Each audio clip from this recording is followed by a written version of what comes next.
자, 우리가 지난주 말씀을 통하여 노아가요 여러 우여곡절 가운데 끝까지 순종함으로 말미암아 결국 하나님께서 명령하신 방주를 완성했습니다.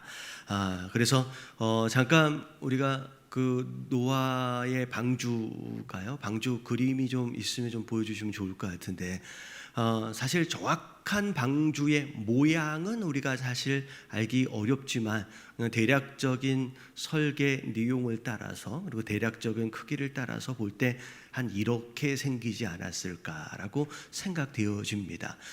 많은 방주의 모형들이 앞에가 뾰족한 배 모양으로 자꾸 만들어내는데, 여러분 방주는 여러분 앞으로 전진하기 위하여 앞이 뾰족한 그런 모양으로 생기지 않았어요. 그러니까 방주는 어딜 향하여 가기 위하여 만들어진 배가 아니라 뭘 위한 배예요?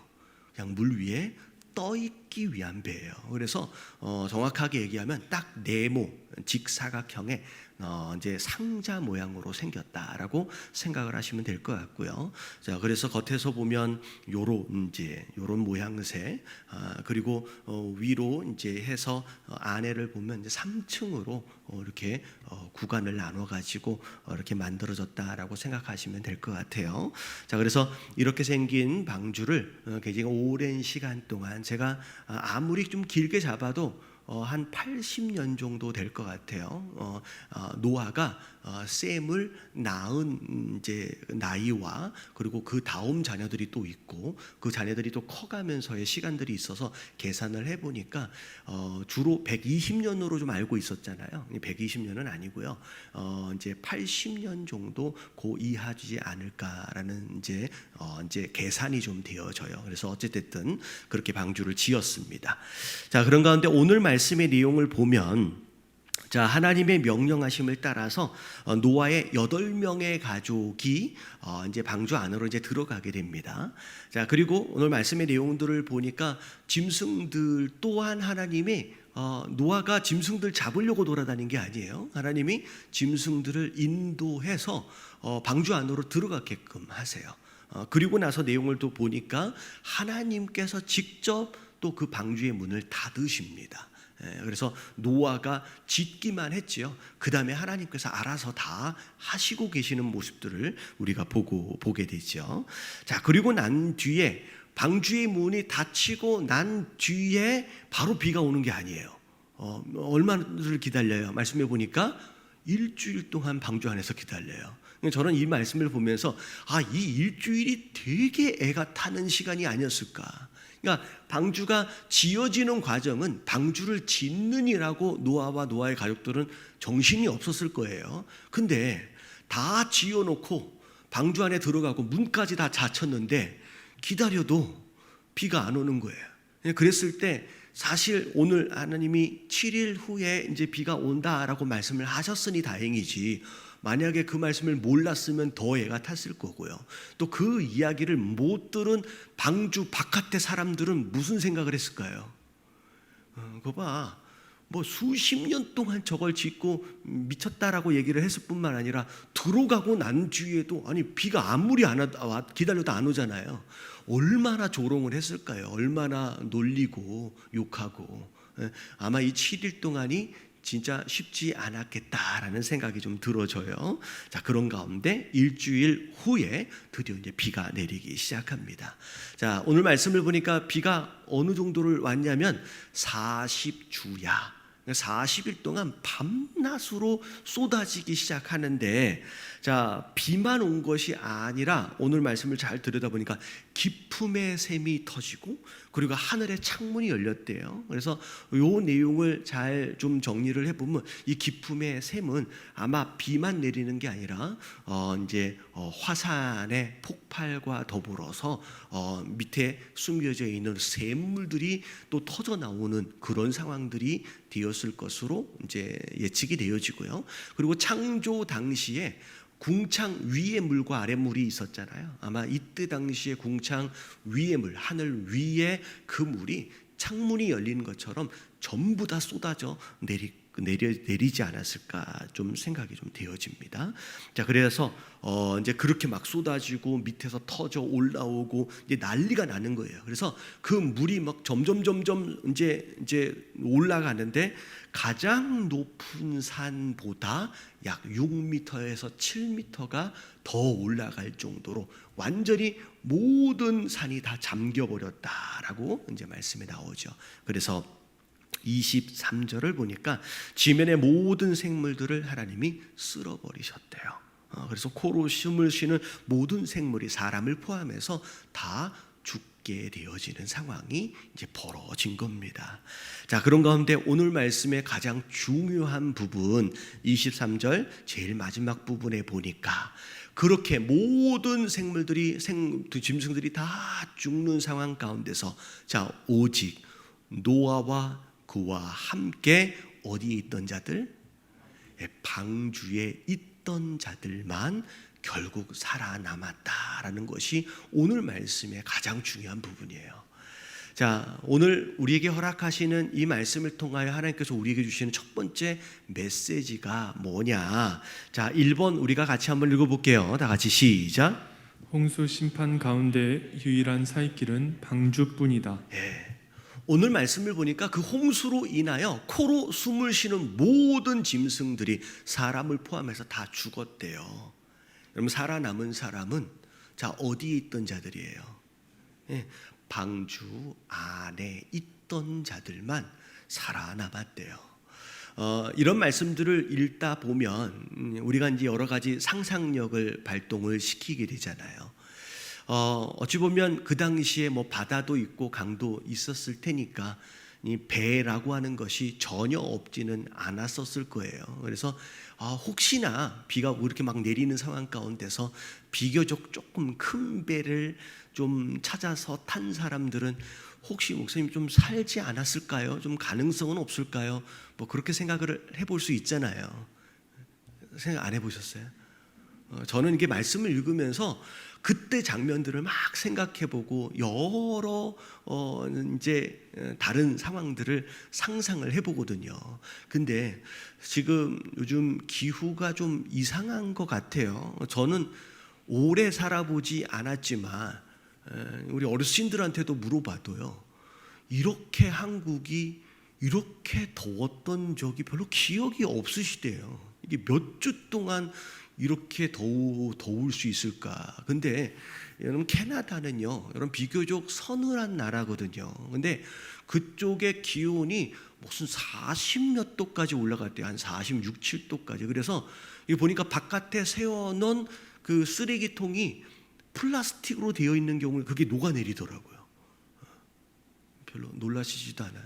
심지어 밖에 세워놓은 그 자동차 타이어가요, 아스팔트 열기로 인하여 타이어가 녹아내리는 상황들이 뉴스에도 막 나오더라고요. 그러니까 이게 캐나다가 그렇게 추운 데가 아니거든요. 아니, 이게 더운 데가 아니거든요. 근데 그렇게 되고 있는.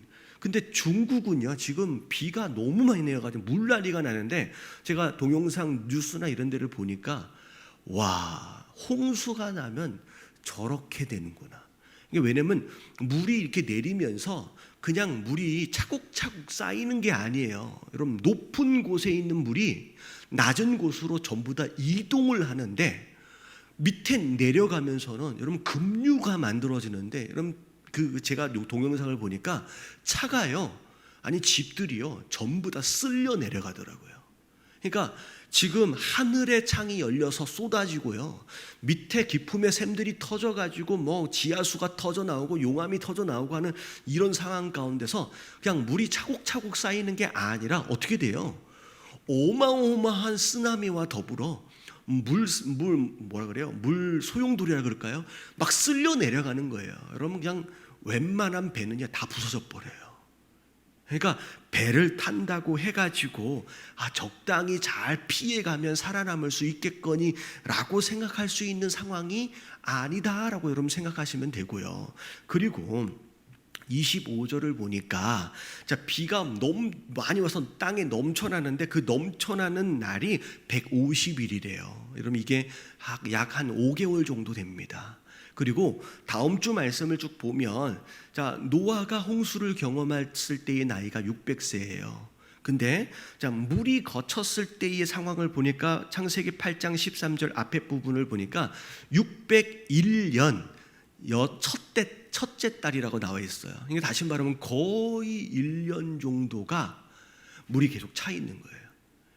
그 다음에서야 물이 거치기 시작하는 거예요. 그 다음에 물이 거치는 거예요. 그러니까 다시 말하면 그 5개월에서 6개월 정도 여러분 뭘 먹고 살아요? 여러분 살 길이 없는 거예요. 다시 말하면 제가 계속 말씀을 드리고 싶은 내용이 뭐냐면 이 홍수 심판에서 유일하게 살아남을 수 있는 방법은 뭐밖에 없다? 이런 방주밖에 없는 거예요. 이렇게 저렇게 배를 만들어 보고 배를 어떻게 보면 타보고 이게 아니라는 거예요. 그냥 살 길은 그냥 방주밖에 없었다라는 거죠. 자, 이게 굉장히 중요한 의미를 갖습니다. 노아 당시에 유일한 살길 그 방주는 오늘날 우리가 볼 때 영적으로는 뭘 의미하느냐? 예수 그리스도를 의미해요. 여러분 하나님의 심판 가운데 살아남을 수 있는 유일한 방법은 누구밖에 없다? 여러분 예수 그리스도밖에 없습니다. 다른 방법이 없어요. 그래서 요한복음 14장 6절 말씀을 보면 자 이렇게 말씀하고 계세요. 다 같이 시작. 예수께서 이르시되 내가 곧 길이요 진리요 생명이니 나로 말미암지 않고는 아버지께로 올 자가 없느니라. 자, 나로 말미암지 않고는 아버지께로 올 자가 없다 라고 말씀하시면서 위에 뭐라고 말씀하시냐면 내가 곧 길이요 진리요 생명이니. 자, 이 곧 길이요라고 하는 이 표현, 진리, 생명이라고 하는 이 표현을 영어로 보면 이렇게 나와 있어요. I'm the way and the truth and the life. 이 앞에 the라고 정관사가 붙어요. 근데 여러분 이 정관사로 우리 중고등학교 다닐 때 배웠잖아요. 유일한 그 무엇인가를 얘기할 때 붙이는 거예요. 그러니까 태양은 딱 하나잖아요. 그래서 the sun이라고 얘기하는 것처럼.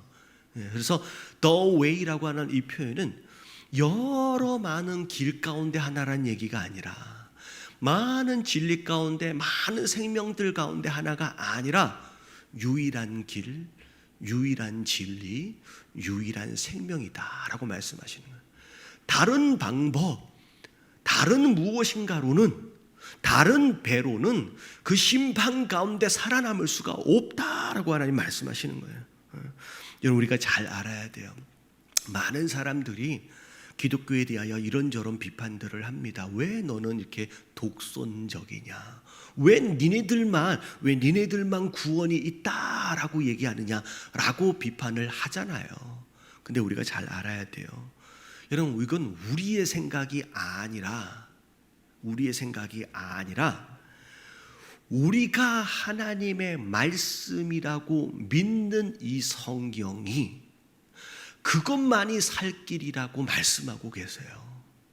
그래서 우리는 그 말씀을 그냥 믿고 있는 거예요. 우리의 주장이 아니라 성경은 분명히 이야기하고 있습니다. 심판 가운데 살 길은 방주밖에 없었던 것처럼 마지막 때 하나님의 심판 가운데 우리가 구원받을 수 있는 길은 예수 그리스도밖에 없다라고 하나님 말씀하고 계시는 거예요. 여러분 세상 사람들이 노아 당시에 노아를 향하여 방주를 향하여 비웃었어요. 여러 가지 핍박과 박해를 했습니다. 힘들게 만들었어요. 어찌 보면 오늘날처럼도 마찬가지일 것 같아요. 하나님이 없다. 예수 그리스도에 대하여, 교회에 대하여 이런저런 핍박과 이런저런 박해, 그런 이때 노아 당시와 비슷한 상황인 거예요. 그런 가운데 비가 이렇게 내리면 노아 당시 아마 그래도 생각이 있는 사람들은 산에 올라가려고 막 애를 썼을 거예요. 높은 곳에 올라가야 그래야 살 수 있는 줄 알고, 그 가운데 누군가는 배를 막 찾아가지고 배를 타려고 했던 사람들도 있었을 거예요. 여러분 오늘도 마찬가지예요. 나름대로 생각이 있는 자들은 심판을 잘 모른다라고 할지라도 나름대로의 어떤 생각을 가지고 도덕적이고 윤리적으로 괜찮은 삶을 살아보려고 애를 또 쓰는 사람들도 있습니다. 여러분 이것을 뭐라고 얘기하면 종교 생활이라고 얘기해요. 여러분 그런 도덕적이고 윤리적인 삶으로 그렇게 세상적인 종교 생활로 인하여서 구원받을 수 있는 게 아니라 이런 심판 가운데 구원받을 수 있는 길은 방주밖에 없고 예수 그리스도밖에 없다라고 성경이 말씀하고 계세요. 자, 사도행전 4장 11절부터 12절까지 말씀을 보면 다 같이 한번 읽어볼게요. 시작.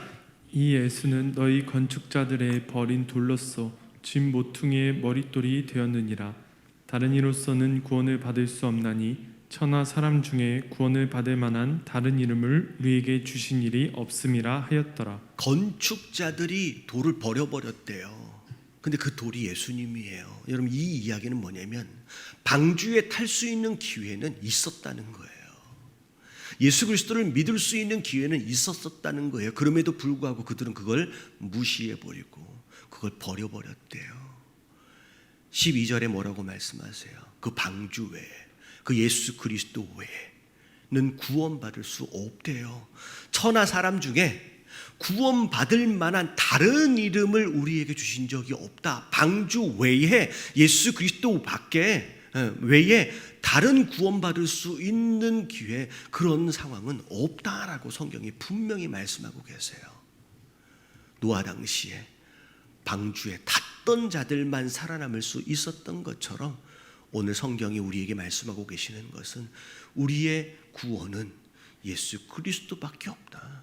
아버지께로 나아갈 수 있는 유일한 길은 예수 그리스도밖에 없고 유일한 진리이며 유일한 생명은 예수 그리스도밖에 없다라고 하는 이 말씀을 여러분 무시하지 마시고 여러분 건축자들처럼 버려버리지 마시고 여러분 믿으심으로 말미암아 그 심판 가운데 구원받으시는 저와 여러분들 되시길 주님의 이름으로 축원합니다. 옆에 계신 분들에게 인사 좀 해주세요. 혹시 집에 누구 옆에 계실런지 모르겠지만 방주밖에 살 길이 없답니다. 이렇게 얘기하면 또 뭔가 다시 한번 이야기해. 예수 그리스도밖에 살 길이 없답니다. 시작. 예수 그리스도밖에 살 길이 없어요.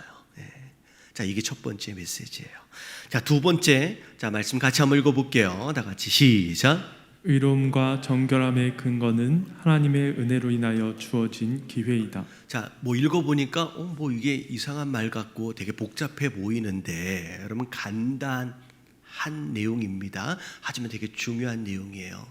자, 오늘 말씀 1절을 보니까 자, 노아에게 자 방주로 들어가라라고 명령을 하시면서 하나님 뭐라고 말씀하셨냐?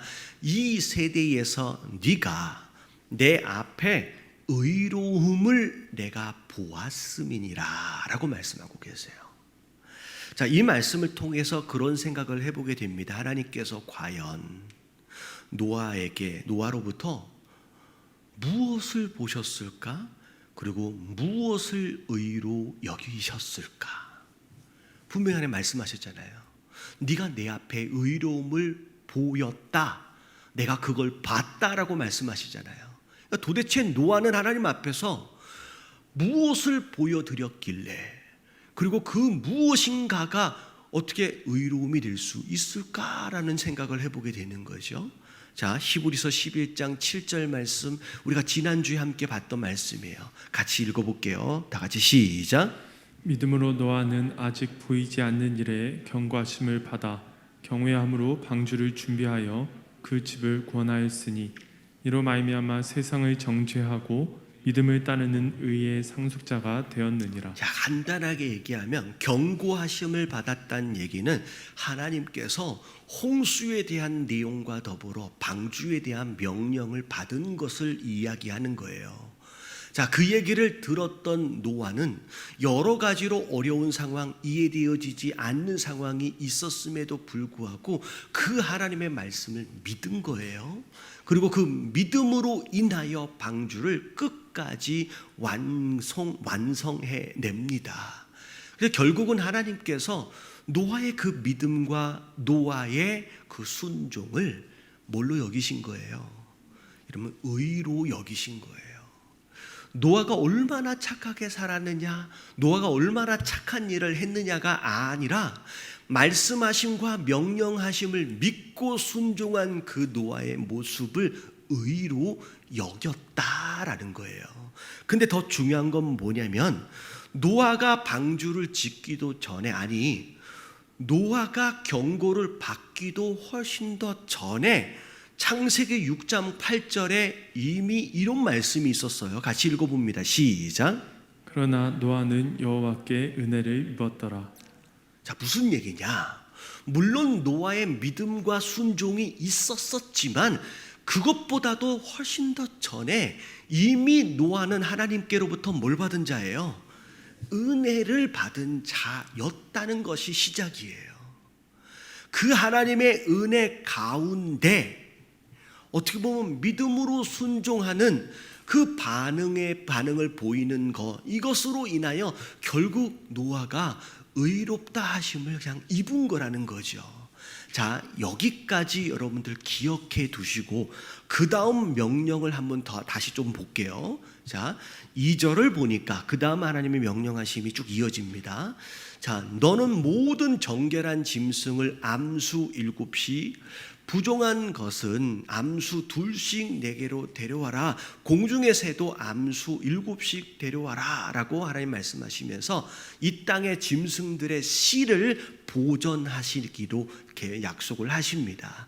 근데 이 말씀을 보면 동물들이 둘로 나눠져요. 정결한 짐승이 있고 부정한 짐승이 있어요. 심지어 부정한 짐승은 암수 한 쌍씩만 구원을 받아요. 근데 정결하다고 지칭되어지는 이 짐승들은 몇 쌍씩이 구원을 받느냐? 암수 7쌍씩이 구원을 받습니다. 자, 사람들이야 뭐 죄를 짓기도 하고 또 조금 노아처럼 또 은혜를 입기도 하고, 그럼 사람들이라고 한다면 부정하다, 아니다라고 하는 걸 얘기할 수 있겠지만, 그럼 짐승들이 무슨 죄를 뭘 짓겠습니까? 근데 짐승들이, 어떤 짐승은 정결한 짐승으로 구별되어지고요, 그럼 어떤 짐승들은 부정한 짐승들로 구별되어져요. 여러분, 부정한 짐승들, 여러분 이 또한 하나님이 만드신 짐승들이잖아요. 여러분, 얘네들이 정결한 짐승들보다 죄를 더 지었을까요? 여러분, 그런 거 아니잖아요. 짐승들이 뭔 죄를 지어요? 이 말씀들을 잘 들여다보면 우리가 하나님께서 정결하거나 부정하거나 구별하시는 기준이 있어요. 여러분, 이 내용들을 잘 들여다보면, 구별되어지는 짐승들을 잘 들여다보면 모두 하나님께 드려질 수 있는, 제사로 드려질 수 있는 제물이 다 이 짐승들이에요. 뭐 이게 말들이 좀 이상하게 됐는데, 하나님께 제물로 드려질 수 있는 짐승들일 경우에는 정결한 짐승이 되고요, 그렇지 못한 모든 다른 짐승들은 다 부정한 짐승들로 구분이 되어집니다. 그리고 나중에 보면 하나님께 드려질 수 있는 이 짐승들만 또 먹게끔도 하세요. 자, 이게 굉장히 중요한 영적 원리가 있어요. 여러분, 앞에 노아에 대해서 말씀을 드렸고 지금 짐승에 대해서 말씀을 드렸잖아요. 여러분, 짐승이 되었든 여러분 사람이 되었든 정결함과 의로움에 공통점이 있습니다. 여러분, 첫 번째 내용이 뭐냐면, 노아가 믿음과 순종으로 하나님께 드려진 바 되므로 의롭게 여겨주신 것처럼 정결한 짐승 또한 하나님께 드려질 수 있음으로 인하여 정결한 짐승으로 여겨주시는 거예요. 자, 얼마나 더 죄를 지었느냐, 착한 일을 했느냐가 기준이 아니에요. 자, 첫 번째 기준은 뭐예요? 하나님께 드려질 수 있는 사람이냐, 드려질 수 있는 짐승이냐가 첫 번째 기준이에요. 근데 더 중요한 것은 뭐냐면, 노아의 믿음과 순종이 사실은 먼저 허락하신 하나님의 은혜 가운데 주어진 기회가 있었기 때문에 가능한 것처럼, 정결한 짐승 또한 제물되어짐 또한 먼저 하나님 은혜 가운데 선택해 주심으로 인하여 가능한 거예요. 무슨 얘기인지 아시겠어요? 다시 말하면 무엇이 의로움이냐, 무엇이 정결함이냐라고 하는 것에 대한 기준은 사람이 되었든 짐승이 되었든 똑같아요. 얼마나 죄를 덜 지었느냐, 착한 일을 더 많이 했느냐가 아니에요. 처음은 하나님의 은혜예요. 하나님의 절대적인 주권 가운데 택해 주신 거예요. 노아도 하나님이 선택해 주신 거예요. 그래서 순종할 수 있는 기회가 있었어요. 짐승도 하나님이 선택해 주신 거예요. 그래서 제물로 드려질 수 있는 기회가 생긴 거예요. 여러분, 이게 첫 번째고요. 두 번째가 그 주어진 기회 가운데 어떻게 한 거예요? 노아가 믿음과 순종으로 하나님께 드려지기로 결정해 줬어요. 짐승들도 그렇게 주어진 기회 가운데 드려졌어요. 그래서 노아가 의롭다 여기심을 받았고요. 그리고 짐승들 또한 정결한 짐승이다 라고 칭함을 받는 거예요. 여러분, 이게 굉장히 중요한 영적 원리라는 거예요. 여러분, 깨달아지시길 주님의 이름으로 축원합니다. 무엇이 정결함이고 무엇이 의로움인지에 대한 기준이 여러분 정확해야 돼요. 근데 여러분 잘 들어보세요. 이게 왜 중요한가? 여러분, 오늘 말씀의 가장 중요한 부분이에요. 3번 같이 한번 읽어볼게요. 다 같이 시작. 이유가 없는 불행 없고 이유가 없는 행복도 없다. 여러분, 행복해지기 원하시는 분 아멘 하십시다. 여러분, 우리가 다 행복하길 원해요. 여러분, 이게 이 위에 있던 이 두 가지 기준하고 연결이 돼요. 자, 그 옛날에 마를린 몬로라고 하는 배우가 있었어요. 저는 그분이 어떤 분인지 그분의 영화도 본 적이 없어요. 그냥 굉장히 오래전 이제 배우인데, 사실 그 당대로 얘기하면 최고의 인기와 영광을 누렸던 배우라고 생각하면 되겠죠. 근데 이 마를린 몬로가 죽기 전에 살아있을 때 했던 얘기가 이런 말을 했대요. 나는 한 여성으로서 지닐 수 있는 모든 것을 가졌습니다. 아직 젊고 건강할 뿐 아니라 매우 아름다우며, 이게 자기가 자기를 향하여 이렇게 얘기할 수 있다라고 한다면 진짜 이뻤나 봐요. 돈도 많이 모았습니다. 하루에도 수백 통의 팬레터를 받고 사랑에 전혀 굶주리지도 않습니다. 부족한 것은 아무것도 없습니다. 그런데 웬일일까요? 나의 마음은 외롭고 공허하며 기쁨이나 평안이 없습니다. 누군가가 그렇게 얘기한대요. 이런 얘기를 하면 이유 없는 반항이라고 말할 수도 있겠지만 그 다음 말이 중요해요. 나는 이유 없이 불행합니다. 다 가졌대요. 다 가졌는데 근데 불행해. 근데 왜 불행한지를 이유를 모르겠다라는 거예요. 여러분, 모든 걸 가졌음에도 불구하고 결론적으로 나는 행복하지 못했다라고 이야기하고 있는 마를린 몬로의 이야기예요. 근데 자, 비교 자체가 좀 어색할 수 있을 것 같아요. 이런 고백과 더불어서 바울 사도를 한번 비교를 해보고 싶습니다. 좀 이상하죠. 좀 마를린 몬로하고 바울 사도를 비교한다는 것 자체가. 근데 바울 사도의 삶을 보니까 사실은 유대교로 있었을 때는 그래도 나름 학력도 높고요. 그래도 나름 인정도 받고요. 그리고 나름 좀 영향력도 있었던 것 같아요. 뭐 교회를 핍박하는데 뭐 제사장들의 뭐 이렇게 뭐 승인을 받아가지고 뭐 다메섹까지 막 올라가고 막 열심을 내고 하는 이런 모습들을 보면 뭐 나름 그때 당시 유대교 안에선 바리새인으로서 성공한 사람들 가운데 하나가 바울이 사울이었을 때의 상황이었을 거예요. 근데 어떻게 보면 또 로마 시민권까지 있어요. 여러분, 로마 시민권이 있다는 얘기는 굉장히 부자란 얘기고 영향력이 있다는 얘기예요.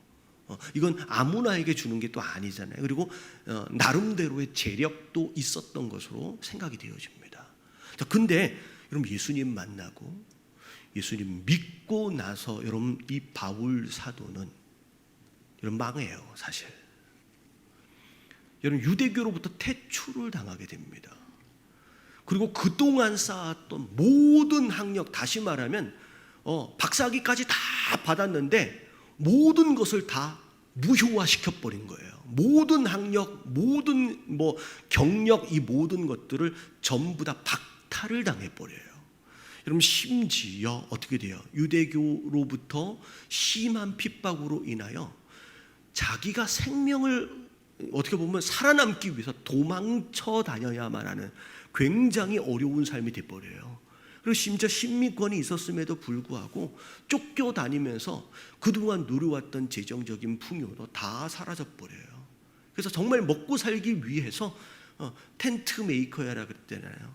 그걸로라도 간신히 연명해가는 상황이 되는 거예요. 심지어 딱 보니까 그 바울 사도로 성화들이 이렇게 그려진 걸 보니까 대머리에 되게 못생겼어요. 그러니까 어떻게 보면 이게 좀 외모로 볼 때 마를린 몬로랑 비교가 안 되겠죠. 너무 못생긴 분이에요. 이렇게 얘기하면 좀 기분 나빠할지도 모르겠는데 심지어 건강하지도 않아요. 여러분 예수님 믿고 나서 건강도 잃어버렸어요. 그래서 어떻게 바울 서신의 대부분이 누군가에 의하여 대필되어졌다라고 얘기되어집니다. 그래서 맨 마지막 부분에 보면 바울이 그나마 보고 있는 눈으로 뒤에 마치 서명처럼 내가 쓴 거다라고 하는 그런 이제 사인만 남아 있어요. 그러니까 제대로 글 하나를 못 쓸 정도로 굉장히 건강도 안 좋은 상태예요. 근데 어떻게 보면 이런 모습을 보면 다 잃어버렸어요. 모든 걸 다 잃어버렸어요. 어떻게 보면 완전히 망한 거예요. 바울 사도는 세상적인 관점에서 볼 때. 근데 바울 사도가 과연 여러분 행복했을까요? 여러분 성경에 바울 사도가 쓴 서신들을 보면 바울 사도가 어떤 마음으로 살았는지가 엿보입니다. 고린도전서 1장 3절부터 4절까지 보면 한번 읽어볼게요. 다 같이 시작. 하나님 우리 아버지와 주 예수 그리스도로부터 은혜와 평강이 있기를 원하노라. 그리스도 예수 안에서 너희에게 주신 하나님의 은혜로 말미암아 내가 너희를 위하여 항상 하나님께 감사하노니. 여러분 마를린 몬로는 그런 거예요. 내가 지금 행복한가? 내가 불행한가? 자기의 감정과 자기의 행복에 어떻게 보면 굉장히 집착해 있는 가운데 거기에서의 공허함과 허탈함에서 헤어나오지 못하는 그런 모습인데 반면 바울 사도는 다른 사람들에게 은혜와 평강을 빌어주고 있습니다. 완전히 차원이 달라요. 나는 불행한 것 같아. 나는 공허해. 나는 만족하지 못해에 사로잡혀 있는 마를린 몬로하고 완전히 달라요. 바울 사도는 심지어 감옥에 갇혀 있는 상황에서도 다른 사람의 평강과 은혜를 빌어주고 있는 사람이에요. 심지어 4절 맨 마지막 부분에 보니까 한결같이 바울 서신의 공통점 중에 뭐냐면 앞에는 항상 감사가 있어요. 내가 이 편지를 쓰고 내가 너희를 위하여 생각할 때마다, 내가 너희를 위하여 이 편지를 쓸 때마다, 기도할 때마다 나는 감사. 여러분 감사는요 행복의 다른 표현이에요. 여러분 행복하지 않으면 여러분 감사할 수 없어요. 여러분 감사가 행복의 다른 표현이 이 바울 사도와 마를린 몬로는 완전히 차원이 달라요. 나는 심지어 자기뿐만 아니라 다른 사람에 대하여 생각할 때 나는 감사한다라고까지 이야기하면서 충분히 이 부분만 봐도 마를린 몬로랑 완전히 차원이 다른, 어떻게 보면 행복하다라고 이야기해도 틀리지 않는 그런 삶을 살았음을 우리가 엿볼 수 있습니다. 근데 중요한 건 바울 사도가 이렇게 행복할 수 있었던 비결에 굉장히 중요한 고백이 있어요. 고린도전서 15장 9절 말씀, 10절 말씀을 보면 그 내용이 나와요. 9절 읽어볼게요. 시작. 나는 사도 중에 가장 작은 자라. 나는 하나님의 교회를 박해하였으므로 사도라 칭함받기를 강담하지 잘 못할 자니라. 들어보세요. 바울 사도는 나는 사도가 되기에 자격이 없는 자다라고 말을 이어갑니다. 열심히 그 누구보다도 헌신했던 자인데 나는 사도다라고 칭함을 받는 것조차도 그럴 자격이 없는 사람이다라고 얘기해요. 나는 교회를 핍박했던 자 아니냐, 박했던 자 아니냐. 근데 10절 그러나 내가 나된 것은 뭐래요? 하나님의 은혜로 된 거래요. 자, 위에 뭐라고 말씀드렸어요? 노아의 노아됨도, 노아의 의로움도, 정결한 짐승을 정결케 구별하신 것도 첫 번째 뭐였어요? 하나님 은혜라 그랬잖아요. 여러분, 바울 사도는 자기를 사도로 선택해 주신 것 그것 자체가 뭐래요? 하나님의 은혜다라고 고백해요. 여러분, 누가 진짜 행복하냐면요, 내가 누리고 있는 이 모든 것들이 당연한 것으로 여기는 자는 절대 행복해질 수 없어요. 내가 누리고 있는 이 모든 것이 다 누가 주신 거래요? 하나님이 주신 것임을 알고 하나님의 은혜라고 고백할 줄 아는 자가 행복하기를 시작할 수 있어요. 그리고 보세요. 내게 주신 그 은혜가 헛되지 아니하여 내가 모든 사도보다 뭐한대요? 더 많이 수고하였으나라고 얘기해요. 이 얘기는 뭐냐면 주신 은혜가 너무 감사하고 그것이 헛되지 않도록 하기 위해서 바울 사도는 뭐 하기로 작정했어요? 두 번째가 기준이 뭐였어요? 하나님께 드려지기로 작정했어요. 그리고 심지어 그것마저도 하나님의 은혜라고 다시 고백하는 거예요. 여러분, 두 번째 두 가지 영적 원리를 말씀드린 되게 중요한 이유가 이거예요. 모든 것이 다 하나님의 은혜로 시작이 됩니다. 그리고 그 은혜 가운데 하나님께 드려진 것이 의로움이 되고 정결함이 돼요. 그런데 이 두 가지 영적 기준이 우리의 행복의 중요한 두 가지 키가 돼요. 그럼 모든 것이 하나님의 은혜다라고 하는 것을 알고 인정하고 고백할 줄 아는 자만이 행복해질 수 있어요. 그리고 그것에 헛되지 않도록을 위해서 하나님, 내가 하나님께 드려지길 원합니다. 노아처럼 그 정결한 짐승들처럼 드려지기로 결단한 사람들만이 행복할 수 있어요. 여러분, 이 땅을 살아가면서 마를린 monroe가 그렇게 다 누렸음에도 불구하고 행복을 찾지 못했던 그 무엇인가를 향하여 마치 그것을 내가 얻으면 행복할 수 있을 것처럼 많은 인생들이 또 달려가고 있습니다. 근데 중요한 건 그게 행복을 주는 게 아니라는 거예요. 그게 우리를 만족시키는 게 아니다라는 거예요. 그걸 가졌음에도 불구하고 뭐라 그래요? 나는 이유 없이 불행하다고요. 여러분, 착각한 거예요. 몰라서 그런 얘기를 하는 거예요. 여러분, 이유 없는 불행은 없고요, 이유 없는 행복은 없어요. 성경이 이야기하고 있습니다. 네가 진짜 행복하기를 원하느냐? 다 하나님의 은혜임을 인정하라는 거예요. 그리고 그 은혜가 헛되지 않도록 네가 하나님께 드려진 바 되어라 라고 하는 말씀하시는 거예요. 여러분, 오늘 말씀을 통하여 무엇이 진정한 행복인지를 아시고 헛된 것을 향하여 달려가지 마시고 진정한 행복을 누리실 줄 아는 저와 여러분들 되시길 주님의 이름으로 축원합니다.